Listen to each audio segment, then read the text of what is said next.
Buenos días, mi nombre es María Moreno, estudio la modalidad de Derecho forma virtual. Vamos a hablar sobre las teorías del derecho, sabiendo que el derecho son las regulaciones que tiene el Estado para determinada sociedad.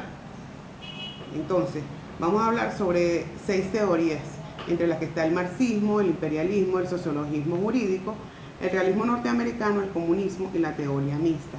Asimismo, hablaremos sobre la influencia que estas teorías han tenido en Venezuela en los últimos 10 años. Entonces tenemos que el marxismo propone lograr una sociedad sin clases sociales, donde todos vivan con dignidad, compartiendo los bienes producidos socialmente, sin que exista propiedad privada sobre los medios de producción, porque se supone que este es el origen y la raíz de la división de la sociedad en las clases sociales. Marx explicaba que era bueno legislar en función de la tierra en manos del Estado. Asimismo tenemos lo que es el imperialismo. El imperialismo es la doctrina política que justifica la dominación de un pueblo o Estado sobre otros, habitualmente mediante distintos tipos de colonización. Hablamos de poblamiento, de explotación de economías, de presencia militar estratégica o por la subordinación de las culturas. Los términos imperialismo y colonialismo son muy relacionados, pero no son sinónimos. El imperialismo nos hace depender de manera determinante de los organismos internacionales, por ejemplo, el Fondo Monetario Internacional, el Banco Mundial o la Organización de Naciones Unidas. Ahora tenemos lo que es el sociologismo jurídico. Entre sus principales ideas está la sociedad, que es un organismo, es decir, que todos nosotros unidos somos sociedad, formando un ser físico nuevo o un organismo vivo. Este tiene vida privada, diferente al de las personas que lo conforman. Estos individuos que lo conforman lo reciben todo de la sociedad: la vida, la civilización, la igualdad, los valores humanos, la sociedad del hombre. Dice también que el derecho nace de la sociedad, no en el individuo. Este es un producto de la sociedad, es decir, el medio con que se protege el organismo social para preservar su existencia. Seguidamente tenemos el realismo norteamericano. La faceta más característica del realismo norteamericano consiste en que sus representantes tratan de minimizar el elemento normativo y prescriptivo del derecho y maximizan el elemento empírico y descriptivo del mismo. Así el derecho se convierte en un conjunto de hechos en lugar de normas. Lo que les preocupa a los realistas se deduce a saber los jueces hacen en realidad al resolver las disputas. ¿Qué es lo que hacen los jueces para cuando ellos resuelven las disputas? Que se presentan allí constantemente. Entonces, no obstante, las decisiones de los tribunales son inciertas e imprescindibles. Asimismo, las reglas y procedentes sobre lo que se fundan son las expresiones de los valores morales y las políticas públicas existentes en una sociedad determinada. Ellos aplican muchas veces lo que es el modelo anglosajón. Seguidamente tenemos el comunismo. La historia de la organización comunista no puede ser separada de la historia del marxismo, como una de las críticas de su propia historia. Dado que la crisis de la izquierda revolucionaria es en parte una crisis de la teoría revolucionaria, nos debemos hasta en cierto punto empezar devolviéndonos a lo que era Marx.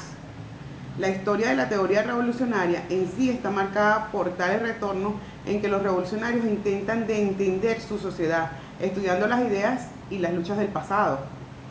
Esto ha sido en gran parte fundamental y necesario en la teoría y en las prácticas comunistas históricamente. El desarrollo del comunismo se basa en el desarrollo del ser humano con arreglo a su dignidad y a su naturaleza. Pregoniza, después de la Segunda Guerra Mundial, la mayoría de los textos constitucionales.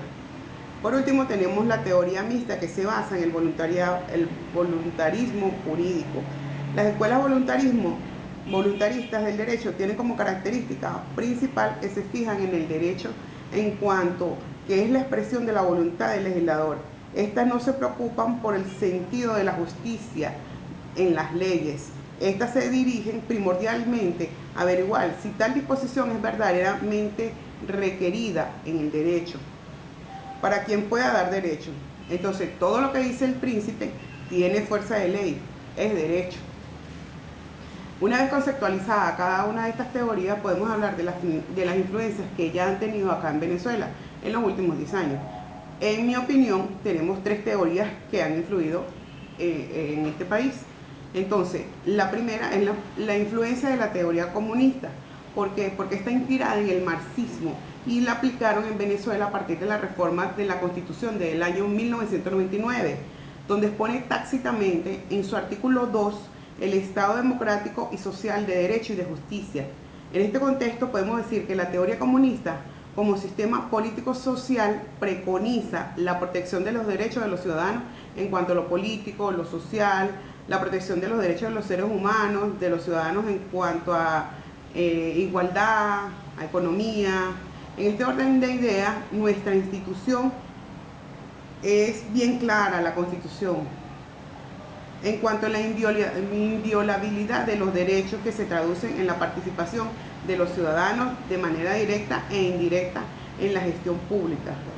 Hablamos del referéndum revocatorio, el de organizarse a los fines de mejorar su calidad de vida, dedicarnos a la actividad económica de acuerdo a nuestras preferencias y enmarcado en el contexto de las leyes, y la igualdad ante la ley, amén de los derechos naturales de todo ciudadano.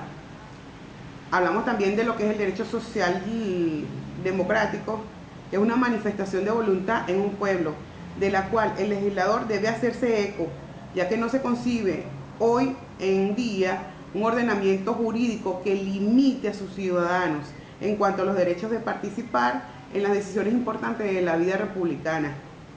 El Estado social de derecho es una negación a la representatividad y la exaltación de la participación como motor social. Otra de las influencias sería la teoría mixta, donde continuando con la imposición, tenemos como segunda la influencia de la teoría mixta en cuanto a la participación del Estado y la empresa privada involucradas en el proceso económico de nuestro país. Y también, por último, tenemos la influencia del realismo jurídico norteamericano. Este se inspiró en el modelo anglosajón desde el punto de vista procedimental. Se pasó de un modelo inquisitivo a un modelo acusatorio en cuanto a la oralidad de ciertos juicios a fin de acelerar los procesos judiciales.